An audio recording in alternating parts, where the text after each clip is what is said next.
Le pape François face à la crise financière du Vatican, qui est responsable?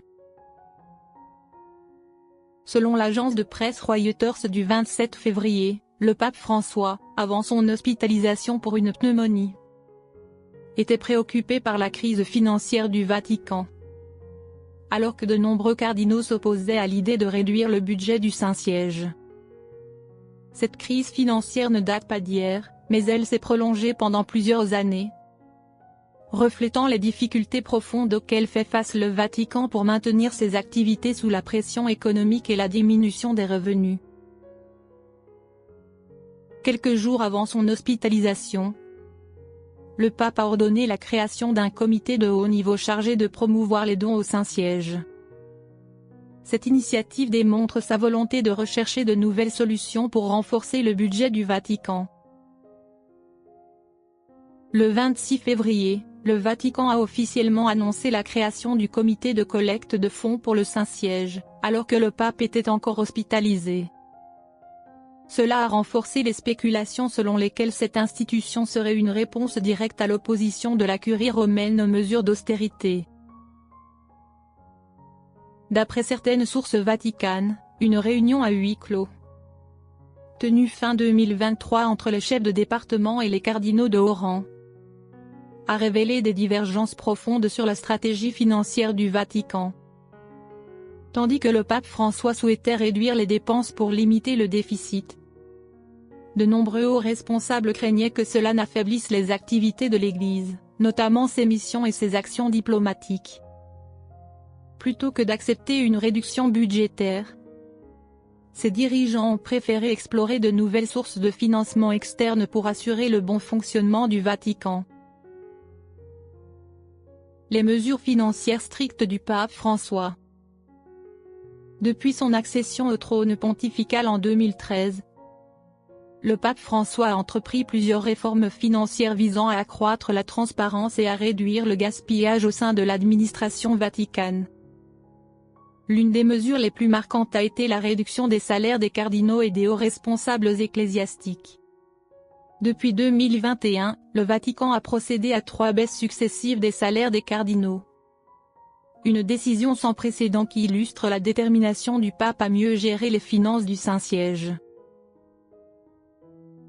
En septembre 2024, il a également imposé une politique budgétaire sans déficit, visant à empêcher un déséquilibre financier prolongé. Toutefois, la mise en œuvre de cette politique s'est révélée difficile en raison de l'augmentation continue des dépenses obligatoires, notamment les pensions et les coûts de fonctionnement. Selon le dernier rapport budgétaire publié en 2022, le Vatican affichait un déficit de 33 millions d'euros, environ 34,5 millions de dollars. La situation s'est encore aggravée à la mi-2024, lorsque le déficit budgétaire approuvé a atteint 87 millions de dollars.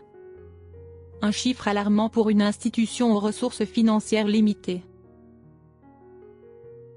Qui est responsable du déficit budgétaire alarmant du Vatican?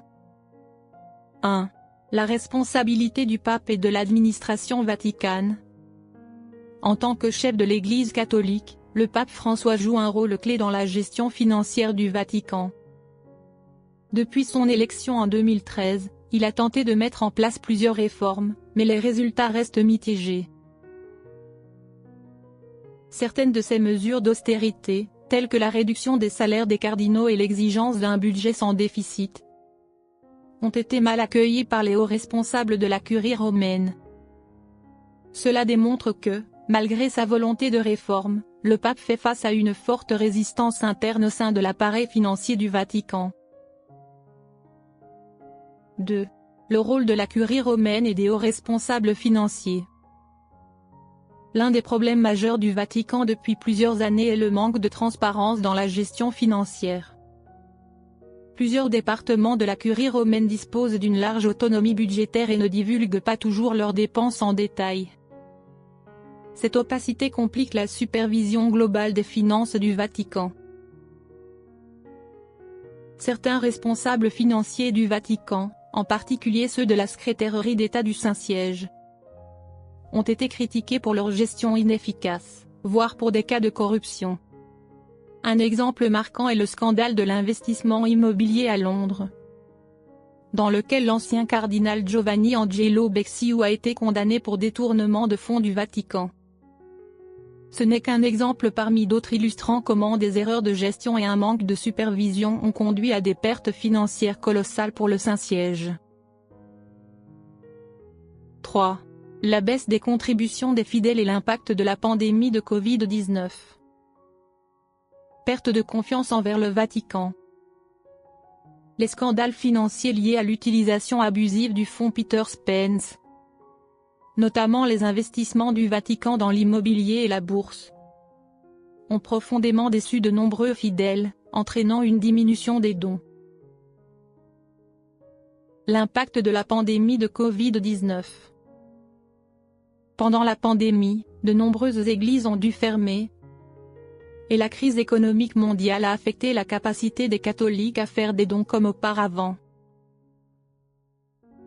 Changement dans le modèle de donation. Aujourd'hui, de nombreux fidèles préfèrent faire des dons directement à des organisations caritatives catholiques ou à leur diocèse local, plutôt que d'envoyer leur argent au Vatican. Bien que ces facteurs soient en grande partie indépendants de la volonté du Saint-Siège, le Vatican pourrait maintenir la confiance des fidèles en assurant une transparence accrue sur l'utilisation du budget et en diversifiant ses sources de financement. 4. Les ordres religieux et les diocèses riches devraient-ils contribuer davantage? Un autre sujet de controverse est la question de savoir si les ordres religieux riches et les diocèses prospères devraient contribuer davantage pour aider le Vatican à surmonter la crise financière. Actuellement, malgré les difficultés du Vatican, de nombreuses congrégations religieuses et certains diocèses, notamment aux États-Unis, en Allemagne et en Italie, disposent de ressources financières considérables. Cependant, la plupart des diocèses sont financièrement indépendants et n'ont aucune obligation de soutenir le Vatican. Cela soulève la question: le Vatican peut-il imposer une contribution obligatoire aux diocèses les plus riches pour compenser son déficit budgétaire? Certaines conférences épiscopales, en particulier en Allemagne, bénéficient d'un système de taxes ecclésiastiques, Kirchensteuer, qui génère plusieurs milliards de dollars chaque année.